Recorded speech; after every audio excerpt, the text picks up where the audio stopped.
a side that has bounced back after starting zipping 5 is the Melbourne Football Club, winning 5 of their last 6 and absolutely demolishing last year's grand finalists in the Sydney Swans. Geordie, your old mob, they've finally found the way to play and it's working for them. Yeah, and I think, they've been quite open. Goody's been quite open. You can see how happy they are there. So, I mean, this is the reward you get for putting in the hard work and believing in the coaches and the coaches' ability to sell it to the playing group, but making some tough decisions, to play Clayton as a tagger, to leave Tom McDonald out of the side and play Turner down back, and to shuffle the magnets around to make sure that you are adapting to the way the modern game is played. And yes, they're on their way, and they had a really good. Everything came to fruition on the weekend.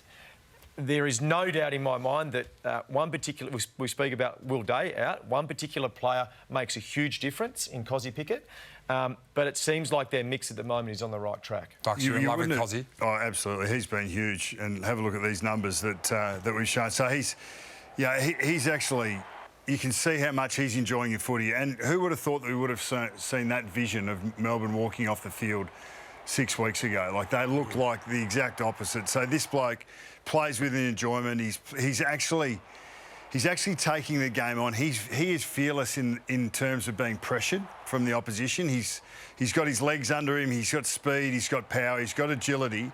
He's basically been untouched at the moment. And he's being used and allowed to play to his We've been shown no respect strength here from Sydney on the weekend. No, Sydney aren't there, but stage. they're going to walk through there. Like, we talk about how much you need to get a body on a player like that, but just have a look at these stats. So, in this season, to have 20 disposals and 5 goals, it's only been done 4 times, and they're the 4 there. Sam Darcy and Jesse Hogan as key forwards, who you'd expect to get the 5, but then it's tough to get the 20 possessions. Because Pickett's done it twice. Jamie Elliott kicked 5, had 19 when he kicked 5 earlier in the season, but it's only been done 4 times, and Cozzy's there. So that's the elite sort of stratosphere that he's in at the moment. Yeah, I love to see too, Geordie. He's doing centre bounce. He did over 20 centre bounce on the weekend. Imagine lining up next to him. Right. as a centre bounce player. Well, you got to get your body on before he moves, and that'll be once again you put yourself in that sort of category, and then the opposition does a little bit more work in you. So he's probably enjoyed a bit of time now. It will get tougher. Well, one question to you: How rewarding is it as a coach to change tack and then go through the hard times, but then get a result like that on the weekend and feel that the players believe in what you're trying to sell? That's exactly what it is. I mean, the wins are great, but when you've put yourself out there and your job's on the line, we've spoken about this quite often, Bevo's coached through it, your job is on the line and you're saying, no, boys, just come with me. This is how we're going to go about it. And even with the selection, so Lever comes in, and McDonald, who's been a great he's played pretty good footy, but it's a tall for a tall. Don't drop Turner, don't drop another runner. We need to keep our runners off the back, so we need to understand Lever's coming in as a tall. He's not coming in as a third or someone else. So you've set up a structure for yourself, you've set up a way to go about it, and now your players believe in it as well. And this is a time when, it is. It's powerful as a coach. Melbourne are capable. They can make a real run at it now. The one that really got them the belief was last week. Like going up there and defeating. That was a big win against the Lions. To being behind at half time, yeah. Quick round the couches, yes or no, do Melbourne play finals this year? I'm a no. No, I'm still a no. Yep. Yeah, I'm still a no.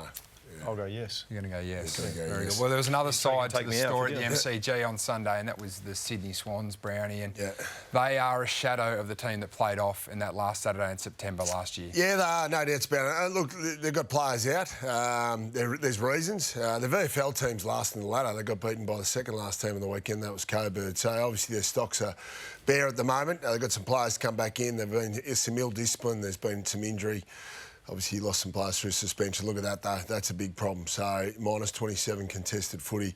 That hurts your territory, you're minus 20 on the day. And I just didn't like someone... He's inherited this grand final side, and then all of a sudden, they look bottom 4. The disappointing thing is last week they showed up, you know, in the contest against Carlton, a very good contest team, and they were fantastic. That was the Bloods on display. On the weekend, they were bloodless. You know, and that's the big problem. And they got smashed. And you look at some of these edits, and yes, I know that this is not their first pick 23, but these are senior players out. Absolutely. And you can't blame Isaac Keaney. You know, he's trying his guts out week in, week out. But this has got to be better from all these senior players, because obviously it goes to the younger players, and then the younger players are going to follow. Ollie Florence is a senior player as well. So we can see these for our own eyes. Missed tackles, you know. So that's an attitude thing, isn't it? You know, that doesn't take talent. That is an attitude thing. And are you ready for the contest? Peter Adams, experienced player. Joel Hamley, experienced player. So, you know, you've got to be much better there. Just coughing up the ball. Riley Boss, the younger player, coming in. Then you'll see Matty Roberts with one of these later on, which he won't ever want to see again. So probably been a bit hard on Nick Blakey there potentially, but it just goes on and on and on. No wonder you lose the game of football. You say bloodless, Brownie, and it is a famed culture, the Sydney Bloods. Is it dead? The Bloods culture do they have the torchbearer in this side now, the Brett Kirk style captain, to continue the Bloods culture on? They need a transfusion. Well, you know what they do? They've got their 20-year anniversary this week. I get them all those blokes in the rooms before the game. So have a look at these guys. Look what these guys stood for. These were the Bloods. Like Sam Mitchell Absolutely. A few weeks ago. These are exactly. These are the Bloods. Okay, but we had a display with our behaviours. What happened last week? They weren't the behaviours. I think there's also a reality of the changing of coaches and the changing of styles, right? Like, without being in that football club, I would think the players would have played out of fear under John Longmire. Like, he's got that aura about him because he'd been around for so long. He'd coached in grand finals. He had that. Respect's not the right word, and it's not to say that Dean Cox doesn't, but you do go through a transition as a player to understand what the coach values, and at some games, maybe because of the inconsistency. Coxie would be valuing that, though. Yeah, but there's the basics. I get that, but there's just that. Imagine John Longmire walking into the room. You wouldn't want to look at him, mainly because you're probably there when you're a young kid and going through that stage. But there is a transition that players go through. Yeah, the other part is the legacy of getting flogged in 2 grand finals. It's still in this group. So, you know, what, we're going to go back to the world to qualify for it to happen again. So they're still dealing with that. It's a lot, and they're dealing with a lot. Thing about the Bloods, blood needs to pump, and the thing that pumps your blood is your heart, and I feel like they've played with broken hearts for most of the year. The Demons broke their spirit today. They broke their heart, and I think in doing so have broken any hope of them playing finals this year. I think, you know, we were beaten badly. It's a fair fall from grace for a team that were the darlings of the competition last year. Spirit comes off players playing the way that everyone wants everyone to play. You know, you reward acts that you value, and we're not seeing enough of those acts that we do value. So then you can't reward or celebrate those. So we've got to get back to doing that first. We're at round 11, the team that played in the grand final last year, and their season's over. They will not be playing finals.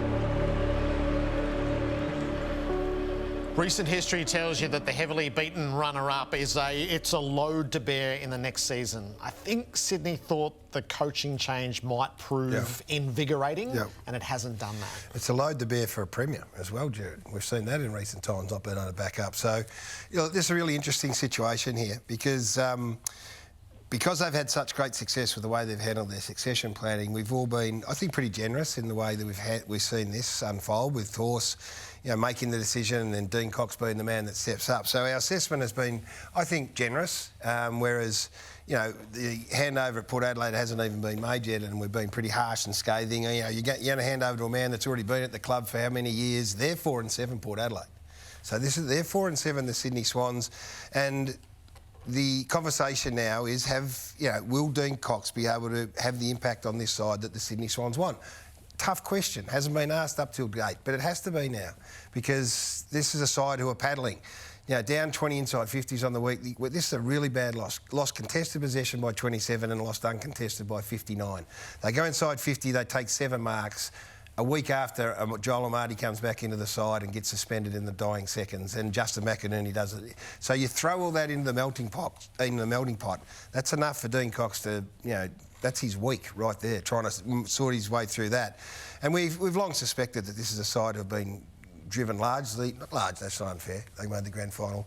Their 5 superstars have a massive say and impact on what they do. And the bottom line is that Goulden and Papley haven't been there. That's 40% of your big guns, and that's exposed a tail. It's exposed a pretty big tail, I reckon. And who knows what the impact of that loss has had, but they aren't anywhere near where they were.